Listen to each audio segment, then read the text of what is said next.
Hello everyone, welcome back to my channel goods evening. Let's null channel पर आप सभी का स्वागत है। जैसे कि आज सभी को पता है, हम लोग बीटीसी फोर्थ सेमेस्टर की हमारी क्लासेस हैं वो शुरू हो गई हैं, जिसमें से आज हम लोग डिस्कशन करने वाले हैं आरंभिक स्तर पर भाषा विषय का।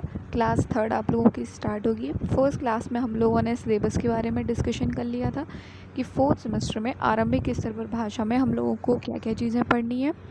नेक्स्ट हमने सेकंड क्लास में हमने जाना था पठन के बारे में। किसके बारे में? पठन क्या होता है उसके बारे में हम लोगों ने जाना था। तो अभी हम एक काम करते हैं, जो हमने पहली वाली क्लास में जो चीज़ें पढ़ी थी उनको एक बार फटाफट से रिवीजन कर लेते हैं। कौन क्या क्या पढ़ा था? सबसे पहला पढ़ा था हमने कौशल, और भाषाई कौशल होते क्या है। तो कौशल होता क्या है? मतलब कौशल मानव के भावों का अभिव्यक्त करने का एक माध्यम होता है। कौशल क्या होता है? जो मानव के हमारे भाव होते हैं उनको अभिव्यक्त करने का एक क्या होता है? साधन होता है। ये विचार विनिमय का एक साधन है। मानव अपने विचारों को बोलकर या लिखकर प्रकट करते हैं। जब किसी कार्य को करने के लिए या ज्ञान की प्राप्ति को सीखने के लिए जिन तथ्यों की आवृत्ति बार बार होती है उसको क्या कहते हैं? कौशल कहते हैं। अगर कौशल को हम बोलकर या फिर पढ़कर लिखते हैं, जो उसको ग्रहण करते हैं उसको क्या कहा जाता है? भाषाई कौशल कहा जाता है। नेक्स्ट हमने पढ़ा था पठन। पठन क्या होता है? पढ़ना, यानी लिखित भाषा को पढ़ने और पढ़कर उसका अर्थ समझने की क्रिया को क्या कहा जाता है? पठन कहा जाता है। अब नेक्स्ट हमने ये जाना था कि उसकी पठन मुद्रा क्या होती है। हमने ये पढ़ा था पठन मुद्रा क्या होती है। वाचन करते समय शिक्षक को इस बात का विशेष ध्यान रखना चाहिए कि उसकी पठन मुद्रा ठीक है या फिर नहीं है। बालक वाचन के समय पर 130 डिग्री का कोण बनाती हुई आँखों से कम 1 फुट की दूरी पर होनी चाहिए। क्या होनी चाहिए? 130 डिग्री का कोण बनाती हुई आँखों से कम 1 फुट की दूरी पर होनी ही चाहिए। दूसरा, जो पठन शैली है बच्चे की, वो ये होनी चाहिए कि पठन के विकास के लिए उसके हमको उच्चारण पर विशेष ध्यान देना चाहिए, और वह बच्चे की लय के साथ शुद्ध उच्चारण करता है या नहीं, या फिर हमें इस बात का भी विशेष ध्यान रखना चाहिए। तो हमने पिछली वाली क्लासेस में ये डिस्कशन किया था। आज हम लोगों की आप लोगों की कौन सी क्लास है? आज हम लोगों की थर्ड क्लास है। कौन सी क्लास है? आज हम लोगों की थर्ड क्लास है। आज हम लोग थर्ड क्लास के बारे में डिस्कशन करने वाले हैं। और अभी तक अगर आप लोगों ने चैनल को सब्सक्राइब नहीं किया है तो आप लोग चैनल को सब्सक्राइब कर लीजिएगा। टेलीग्राम चैनल की लिंक आपको डिस्क्रिप्शन बॉक्स में मिल जाएगी, वहाँ से आप लोग चैनल पे ऐड हो सकते हैं। आपको जो क्लासेस के जो पीडीएफ होते हैं वो आपको वहीं पे मिलेंगे। जो भी क्लासेस मैं आप लोगों की यहाँ पे लूँगी उन क्लासेस के पीडीएफ आपको वहीं पर मिल जाएंगे। फोर्थ सेमेस्टर के सभी सब्जेक्ट की क्लासेस हमारी स्टार्ट हो गई हैं। सेकेंड सेमेस्टर की क्लासेस भी शुरू हो गई हैं। फोर्थ सेमेस्टर की क्लासेस आप लोगों की शुरू हो ही गई हैं। सिलेबस के बारे में डिस्कशन कर ही दिया है।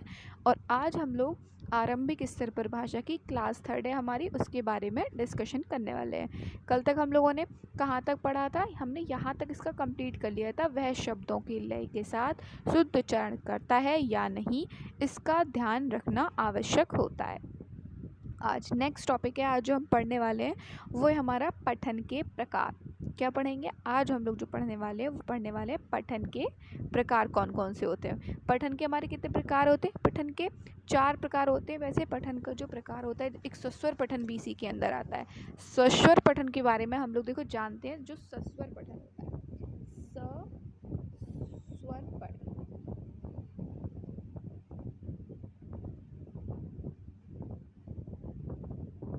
स्वस्वर पठन क्या होता है? स्वस्वर पठन होता क्या है? सबसे पहले इसके बारे में जानेंगे। स्वर सहित पढ़ना। सस्वर का मतलब क्या होता है? स्वर सहित पढ़ना।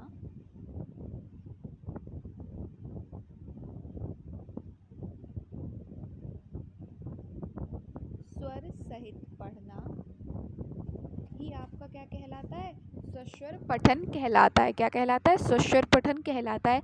यह 2 प्रकार के होते हैं। कौन कौन से होते हैं? एक तो आदर्श आदर्श पठन, और दूसरा होता है अनुकरण पठन। कौन सा? अनुकरण।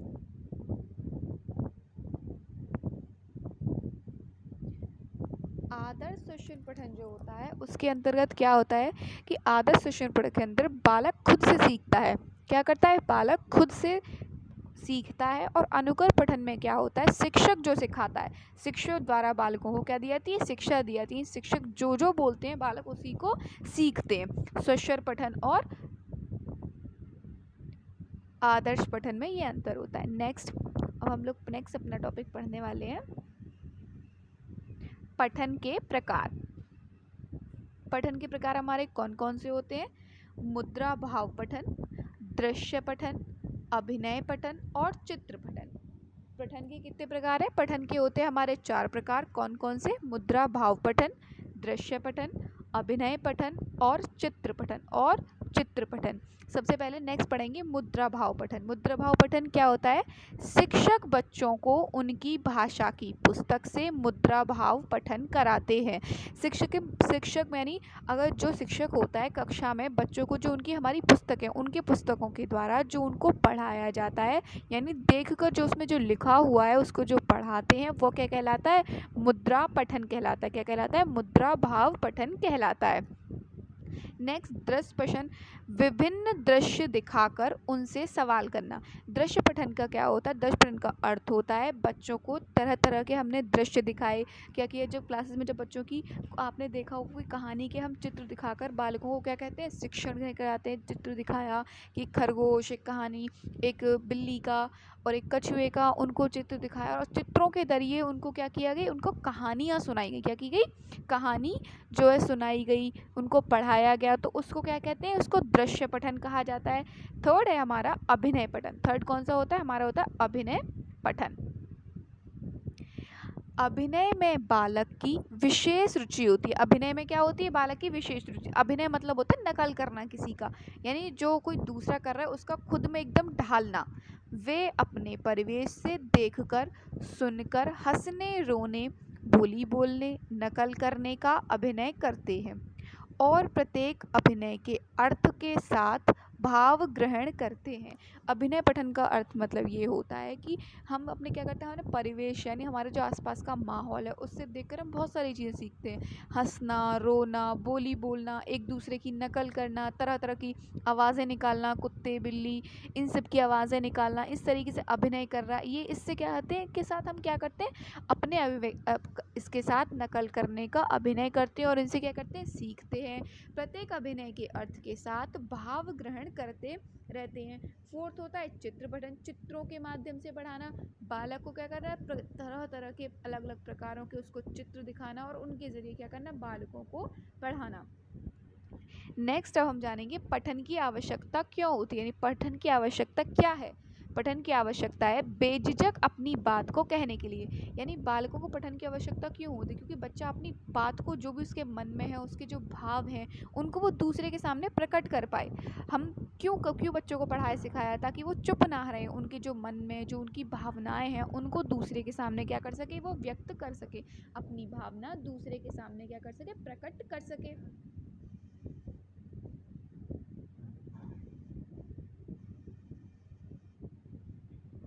सेकंड, कक्षा में ठहराव के लिए। कक्षा में क्या करने के, ठहराव के लिए।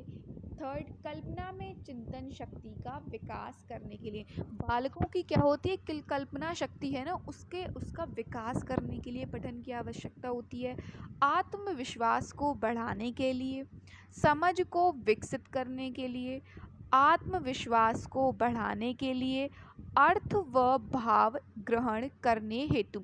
यानी हमें पठन की आवश्यकता बालक को इसलिए होती है ताकि कक्षा में ठहराव हो, बच्चे की जो कल्पना शक्ति है उसका विकास हो, वो तरह तरह की नई नई चीज़ें सोच सके, उसका जो आत्मविश्वास है वो बढ़े, बालक को चीज़ों को समझने की शक्ति है उसके अंदर वो विकसित हो।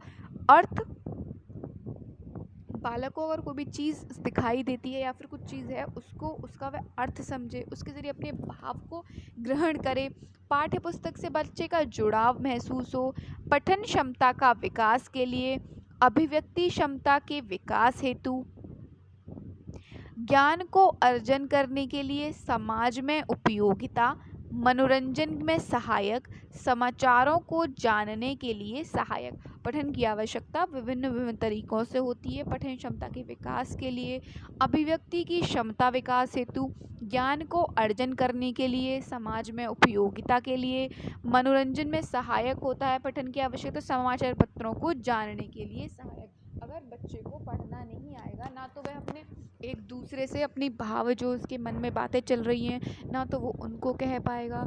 दूसरा, अगर बालक को पढ़ाई नहीं आएगी तो वो समाज में सामंजस्य नहीं बिठा पाएगा अपना। उसको मनोरंजन की चीज़ें समझ में आएंगी। पढ़ना सिखाएंगे तो देखा होगा टीवी पे बहुत तरह तरह के ऐड आते हैं। अगर बच्चा पढ़ाई नहीं सीखेगा तो वो क्या लिखा हुआ है क्या नहीं लिखा हुआ है वो नहीं समझ पाएगा। बच्चे की कल्पना शक्ति का विकास करना बहुत ज़रूरी है। पढ़ने के ज़रिए बालकों की कल्पना शक्ति का विकास होता है। वो तरह तरह की चीज़ों के बारे में, नई नई चीज़ों से सीखते हैं, उनके बारे में जानते हैं, जो उनके जीवन को सफल बनाती हैं। नेक्स्ट टॉपिक है हमारा आरोह अवरोही। आरोह अवरोही का मतलब, ये क्वेश्चन हमारे 2017-2018 में टॉपिक पूछा गया है, तो इस बारे में बात कर लेते हैं। आरोह मतलब ऊपर, अवरोही मतलब पीछे। मतलब क्या, आगे पीछे का अंतर होता है। ये ऊपर मतलब बढ़ते हुए क्रम में, आरोही अवरोही घटते हुए क्रम में। पठन की प्रक्रिया में उचित आरोह अवरोह से सार्थकता उत्पन्न होती है और पाठ्य वस्तु का भाव ग्रहण हो पाता है। देखिए क्या होता है, अगर हम किसी वाक्य को उसके आरोह अवरोह में नहीं बोलेंगे तो वह वाक्य पूरा अर्थ स्पष्ट नहीं देगा, ना ही वह वाक्य पूरी तरीके से सार्थक बन पाएगा। अगर कोई भी वाक्य पठन में सबसे ज़्यादा ज़रूरी होता है कि वो उचित आरोह अवरोह में सार्थक हो। क्या हो? उचित आरोह अवरोह के ज़रिए। हमने हमने मैंने लिखा समाचारों को जानने के लिए सहायक। ये हमने ये चीज़ टॉपिक लिखा है। अगर मैं इसके प्रॉपर आरोह अवरोह तरीके से ना लिखूँ, इसके प्रॉपर इसके शब्दों का ध्यान ना दूँ, मैं ये लिख दूँ के लिए समाचार सहायक, तो इसका कोई अर्थ नहीं बनेगा, एक सार्थक अर्थ नहीं बनना है, क्योंकि इसके शब्दों का हेर फेर हो गया। जो शब्द जहाँ पर आना था वो शब्द वहाँ पे ना आकर उसका दूसरे स्थान पर हमने उसका प्रयोग किया है। क्योंकि शब्दों का एक क्रम होता है। क्या होता है? या तो उनको आरोह क्रम में लिखो या अवरोह क्रम में लिखो। वाक्यों को यदि हम उनके कर्म क्रम में नहीं लिखेंगे तो उन वाक्यों से अर्थ स्पष्ट नहीं होगा, और जब उनसे अर्थ स्पष्ट नहीं होगा तो उनसे पठन की क्रिया हमारी नहीं हो पाएगी, वो एक सार्थक शब्द सार्थक अर्थ नहीं देंगे। तो आरोह अवरोह पठन की प्रक्रिया में उचित आरोह अवरोह से सार्थकता उत्पन्न होती है और पाठ्य वस्तु का भाव ग्रहण हो पाता है। नेक्स्ट जो हम पढ़ने वाले हैं वो है हमारा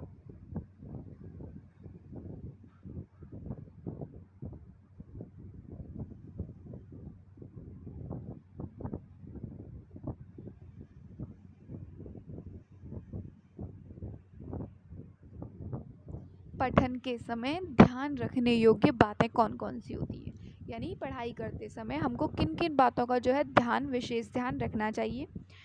पठन करते समय शब्दों का उचित उच्चारण तथा लय, स्वर, गति व प्रभाव का विशेष ध्यान रखना चाहिए। यानी पढ़ाई करते समय हमको जो हम शब्द बोल रहे हैं उनका उच्चारण कैसा है, उनकी लय, स्वर, आवाज़ कैसी है, गति, धीरे बोल रहे हैं तेज़ बोल रहे हैं, प्रवाह का विशेष ध्यान रखना चाहिए।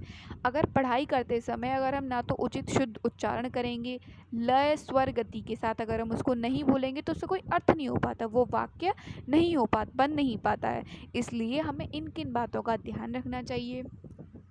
दूसरा, शब्दों को अलग अलग करके उचित बल एवं विराम के साथ पढ़ना चाहिए। शब्दों को दूसरी बात हमें कौन सा ध्यान रखना चाहिए पढ़ाई करते समय, शब्दों को अलग अलग करके उचित बल एवं विराम शब्दों के साथ पढ़ना चाहिए। अलग अलग उचित बल एवं विराम शब्दों के साथ पढ़ना चाहिए। एक वाक्य को बोलने के बाद में एक उचित मतलब थोड़ा सा रुकना भी चाहिए। अब ये तुम लगातार बोलते ही चले गए, नहीं, हमको बीच में उचित विराम भी देना आवश्यक होता है। थर्ड, शब्दों का स्पष्ट रूप से उच्चारण करना चाहिए तथा उसका उचित अर्थ प्रकट हो सके। शब्दों को हमको स्पष्ट रूप से उसका उच्चारण करना चाहिए जिससे कि उनका अर्थ स्पष्ट हो सके। पठन कौशल के बाधक तत्व, सबसे पहले पठन कौशल के बाधक तत्व कौन कौन से होते हैं। पढ़ने की कला का अभाव होना, बालक में अगर पढ़ने में उसकी कला, उसे पढ़ना ही नहीं आता तो बालक पढ़ेगा क्या। पठन में अरुचि, बालक अगर पढ़ने में उसको रुचि ही नहीं है तो बालक पढ़ेगा कैसे। पठन कौशल के जो रोकते हैं तत्व उनके बारे में बात करें। चिंतन शक्ति का अभाव होना, मन में एकाग्रता का ना होना, दृष्टि दोष का होना, बालक के मन में अगर उसकी एकाग्रता नहीं है तो वो नहीं पढ़ पाएगा। चिंतन शक्ति उसके अंदर अभाव है, दृष्टि दोष का होना, निकट दृष्टि दोष, दूर दृष्टि बालक तो भी नहीं पढ़ पाएगा। पठन अक्षमता को दूर करने के उपाय कौन कौन से होते हैं। पठन हेतु बालकों को बालगीत कहानियाँ सुनाना। जब हम बच्चों को नई नई तरह तरह की कहानियाँ सुनाते हैं तो बच्चों को क्या होता है, इंटरेस्ट होता है। बच्चे जो होते हैं कहानियाँ, कविता, उनको हम अलग अलग प्रकार की सुनाते तो बालक रुचि लेता है। उनको हमने किसी जैसे राजा महाराजाओं की कहानियाँ सुनाई, रानी लक्ष्मीबाई की कहानियाँ सुनाई, तो बालक क्या करते हैं, उनका जो माइंड होता है ना वो डेवलप होता है। दूसरा, उनके अंदर पढ़ने की एकदम जागृति सी आती है और वो बहुत मन लगा के उन कहानियों को सुनते हैं। तो बालकों की अक्षमता को दूर करने के लिए, पठन अक्षमता को दूर करने के लिए तरह तरह की अलग अलग प्रकार की उनको कहानियाँ सुनाएं। पढ़ाई में उनकी रुचि को विकसित करने के लिए नई नई विधियों का प्रयोग करें। पढ़ने के लिए बालकों को अलग अलग प्रकार से नए नए तरीके से बच्चों को पढ़ाएं कि उनको भ्रमण पर ले गए, उनको नई नई कहानियाँ सुनाई, वहाँ जाके चीज़ों के बारे में उनको दिखाया, उनके ज़रिए से उनको पढ़ाना। थर्ड, पढ़ने के साथ साथ बालक समझ पाए, उसका अर्थ स्पष्ट हो, इस प्रकार अभ्यास कराया जाना चाहिए। पढ़ने के साथ साथ बालक क्या करता है, बालक अपनी समझ को बना पाता है। क्या कहता है, बालक अपनी समझ बना पाए, इस प्रकार से क्या करना चाहिए, बालक को हमको पढ़ाना चाहिए। नेक्स्ट, पठन के दोष कौन कौन से होते हैं, किसके बारे में पढ़ेंगे, पठन के दोष क्या क्या होते हैं उसके बारे में जानते हैं। बालक के स्कूल में ना जाना, बालक क्या करता है, बहुत लंबे समय तक स्कूल में नहीं जा रहा है, रोज़ छुट्टी मार रहा है, एक दिन गया अगले दिन नहीं जाना, तो क्या होता है, उसकी पढ़ाई को डिस्टर्ब होता है। क्या होता है, उसकी पढ़ाई को छूट जाती है बीच में। तो जब एक दो विषय, एक जो टॉपिक अगर उसके छूट जाते हैं तो पीछे का उसको समझ में नहीं आता है। पीछे का समझ में नहीं आएगा तो वो आगे का कैसे समझ पाएगा। इस वजह से पढ़ाई के ये भी दोष होते हैं कि बालक का स्कूल में ना जाना। तो इसलिए बालक को स्कूल जाना चाहिए और रोज़ जाना चाहिए प्रॉपर। सेकंड, स्कूल या घर पर वाचन पठन का अभ्यास ना करना। बालक क्या करता है, ना तो पढ़ना, अगर केवल बच्चा स्कूल में जो शिक्षक ने पढ़ाया बस वही देखा, घर आकर उसने बिल्कुल पढ़ाई नहीं करी, अभ्यास नहीं किया। अभ्यास नहीं करेंगे तो क्या करेंगे, पढ़ाई अगर वो अभ्यास नहीं करेगा तो वो सीखेगा नहीं। तो स्कूल या घर पर वाचन पठन का अभ्यास ना करना। थर्ड, एकाग्रचित होकर पढ़ाई ना करना। बालक क्या करता है, एकाग्रचित होकर पढ़ाई को नहीं कर रहा है, पढ़ाई पे अपनी पे बिल्कुल ध्यान नहीं दे रहा है, पढ़ाई नहीं कर रहा है। कक्षा में योग्य अध्यापक का ना होना। अगर कक्षा के अंदर कोई टीचर ही पढ़ाने वाला अच्छा नहीं है, अध्यापक ही नहीं है, तो बालक पढ़ेगा कैसे। फिफ्थ है, बालक में विद्यालय शिक्षक का भय होना। बालक के अंदर विद्यालय जाने का भय है, उसको शिक्षक से डर लगता है कि उसको मार, अगर जैसे क्या होता है कुछ स्कूल में अगर कोई टीचर्स बच्चों पे हाथ उठाते हैं तो बच्चे के अंदर क्या होता है, भय उत्पन्न हो जाता है। तो वो स्कूल ना जाने की तरह तरह के बहाने ढूंढता है। अगर वो तरह तरह के बहाने ढूंढेगा, स्कूल नहीं जाएगा, तो उसकी पढ़ाई पर असर पड़ेगा, बालक पढ़ नहीं पाएगा। मानसिक तनाव होना। बालक को क्या है, मानसिक तनाव है, तो आलसी व पठन में अरुचि। बालक आलसी है और उसको पठन में, पढ़ने में बिल्कुल भी रुचि नहीं है। बालक में हीन भावना का होना। बालक के अंदर यदि हीन भावनाएं उसके बावजूद तो वो नहीं पढ़ पाएगा। तो ये आज हमने कौन कौन से टॉपिक्स पढ़े उनके बारे में हम लोग एक बार दोबारा से डिस्कशन कर लेते हैं। सबसे पहले हमने पढ़ा था पठन के हमारे प्रकार कौन कौन से होते हैं। कौन कौन से हमारे पठन के प्रकार होते हैं, पठन के होते हैं हमारे 4 प्रभाव। कौन कौन से, मुद्रा भाव पठन, दृश्य पठन, अभिनय पठन और चित्र पठन। 4 प्रकार के पठन के बारे में जाना। मुद्रा भाव पठन हमारा कौन सा होता है, शिक्षक से बच्चों, जो शिक्षक बच्चों को उनकी पुस्तक के द्वारा, पुस्तक में जो लिखा होता है पुस्तक के द्वारा पढ़ाते हैं, वो हमारा मुद्रा भाव पठन कहलाता है। दृश्य पठन, विभिन्न विभिन्न प्रकार के दृश्यों को दिखाकर उनसे सवाल करना, उसके ज़रिए पढ़ाना, ये दृश्य पठन कहलाता है। अभिनय पठन हमारा होता है बच्चों को तरह तरह के अभिनय करवा के, जैसे रानी लक्ष्मीबाई बनवाया उनका अभिनय करवाया। चित्र पठन, और चित्रों के माध्यम से बालकों को पढ़ाना, ये हमारा चित्र पठन कहलाता है। और पठन की ज़रूरी क्यों होती है? क्योंकि बालक अपनी बात को, जो उसके मन में चल रहा है, कोई बात है, उसको अपने कह पाए, आत्मविश्वास को बढ़ाने के लिए, उसकी समझ को विकसित करने के लिए, पठन क्षमता का विकास करने के लिए, अभिव्यक्ति की क्षमता विकास के लिए, ज्ञान को अर्जन के लिए, समाज में उपयोगिता, मनोरंजन में सहायक, समाचार को जानने में सहायक। इसके लिए आरोही अवरोही क्या होते हैं? पठन की प्रक्रिया में उचित आरोह अवरोह से सार्थकता उत्पन्न होती है और पाठ्य वस्तु का भाव ग्रहण हो पाता है। इसके लिए आप लोगों की आज की क्लास यहीं पे ऑफ होती है। नेक्स्ट क्लास में आप लोगों की अभी थोड़ी देर में ही लगा रही हूँ। मैं आपको रिकॉर्डेड क्लास आप लोगों को भेज दे रही हूँ, आप लोग पढ़ लीजिएगा। अभी आपकी थोड़े दिनों तक ये रिकॉर्डेड क्लास आप लोगों को मिलेगी। रिकॉर्डेड क्लास आपको प्रॉपर तरीके से मिल जाएंगी, क्योंकि मैं जानती हूँ अभी रिकॉर्डेड क्लास में दे रही हूँ, पर थोड़े दिन बाद ही मैं आप लोगों के लिए लाइव क्लासेस दे दूँगी, तो आप लोगों को पढ़ने में और समझने में भी आसानी होगी। क्योंकि अभी मैं लाइव क्लासेस नहीं ले सकती, क्योंकि यूट्यूब पे जब तक एलिजिबल नहीं हो पाते हैं तब तक क्लासेस नहीं ले पाते हैं। अभी मेरे 50 सब्सक्राइबर नहीं हैं, जब हो जाएंगे तो फिर मैं आप लोगों की लाइव क्लासेस ले लिया करूँगी। जब तक नहीं हो रहे तब तक आप लोगों को रिकॉर्डेड क्लासेस पर डे मिलेगी। आप लोगों को 2 सब्जेक्ट की classes per day recorded classes आप लोगों को शाम तक मिल जाया करेंगी। तो आप लोग रेगुलर क्लासेस को जो है ले लिया कीजिए। और आप लोगों को जो इसके क्लासेस के PDF नोट्स हैं वो आपको टेलीग्राम पर मिलेंगे। आप लोगों को टेलीग्राम पर ऐड होना होगा। टेलीग्राम चैनल पर आप लोगों को सारे PDF क्लासेस के नोट्स हैं वो आप लोगों को मिल जाएंगे। अगर आप लोगों को कोई भी डाउट हो या फिर कोई भी क्वेरी हो तो मेरी जीमेल है, आप लोग उस पर मुझे मैसेज कर सकते हैं, कनेक्ट कर सकते हैं। मेरी जीमेल है lets183@gmail.com।